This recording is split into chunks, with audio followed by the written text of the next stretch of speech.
One of the biggest fears that people have are public speaking, especially when you have to stand up in front of a crowd of 10 to 20 to 200 people and start yapping about something safety related for the safety meeting.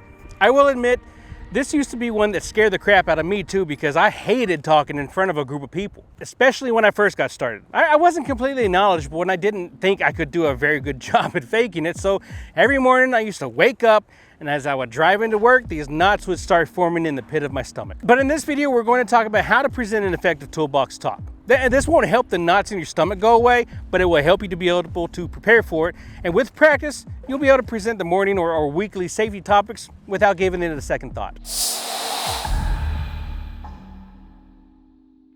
Now, some may not understand why we perform toolbox talks or how often they should be done, but we perform toolbox talks for a variety of reasons. We can inform employees of changes to procedures. If new hazards within the work area have developed, we can review that with the employees and discuss the hazard controls.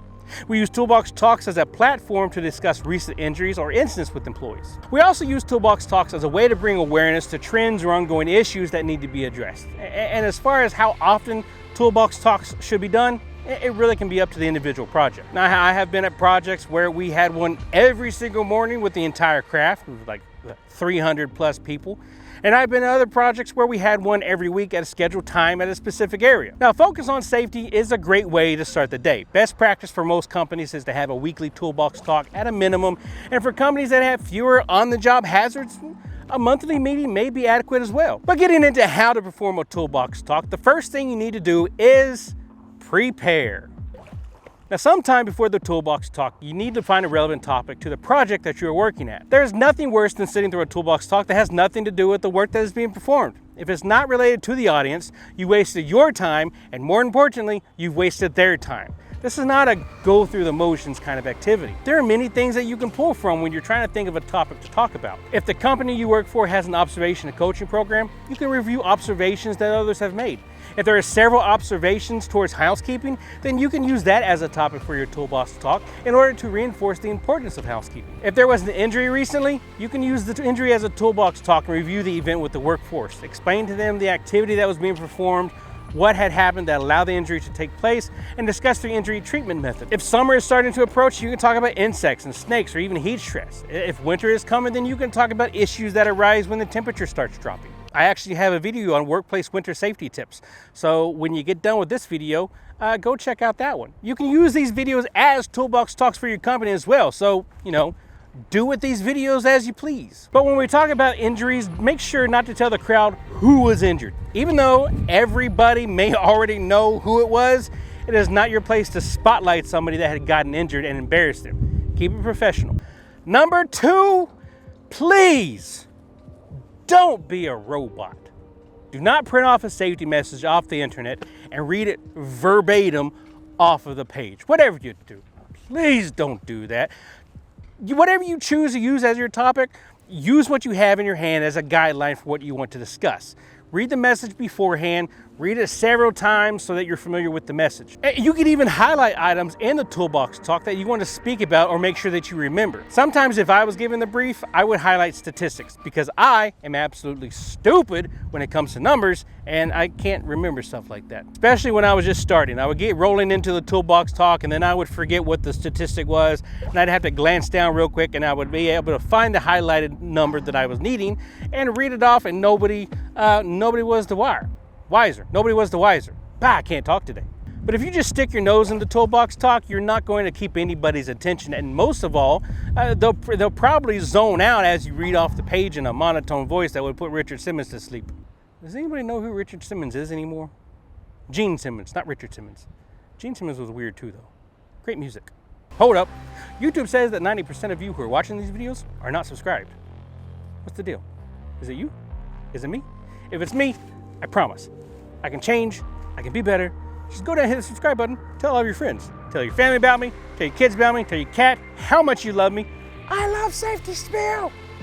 But stop what you're doing right now and go hit the subscribe button. I'll be your friend for life, or at least as long as YouTube is around, or as long as you keep subscribing. Back to the video. Oh, and if you aren't watching this video on YouTube, well, this is kind of an awkward part of the video, isn't it? Number 3, engage the craft. Make sure that you give your audience plenty of eye contact throughout the talk and that you're speaking loud enough to be heard by everyone.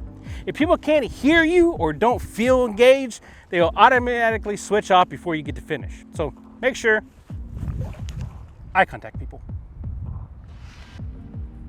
Number 4, keep it simple. Be engaging, stay positive, and really just have fun. This doesn't have to be some major production, and it really shouldn't be. You want to keep these Toolbox talks limited to as much time as you absolutely need.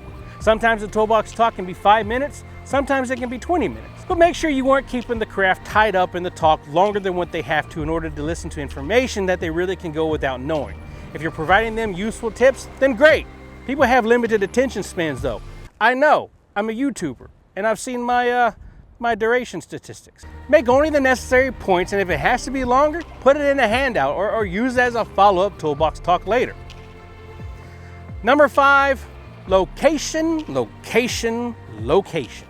Whenever you give the Toolbox talk, you need to find the appropriate setting to do it in.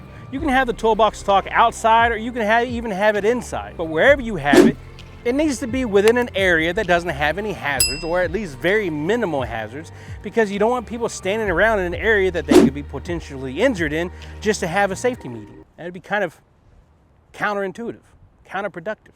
It wouldn't be right. You also need to make sure that wherever you hold the Toolbox talk, that it is away from a lot of noise and activity. You want the employees to be able to hear you and you be able to hear them in case they have any questions. Additionally, if you're near to an area that has a lot of activity, it could be distracting to the employees as well as you. The more you do the Toolbox talks, the easier it will get, and the less you really have to think about it. If you're looking for more tips on giving Toolbox talks, go check out this video next, because at some point in your career, you're gonna have people that try to be clowns during your Toolbox video. And this video not only will help you prepare for that, but also show you what you need to do. If you enjoyed this video though, go down and hit the like button and consider joining our ever-growing community by hitting the subscribe button. If you got any value out of this video, hit the share button to help spread the word, help provide the information for others as well. But until next time, ladies and gentlemen, take care of each other.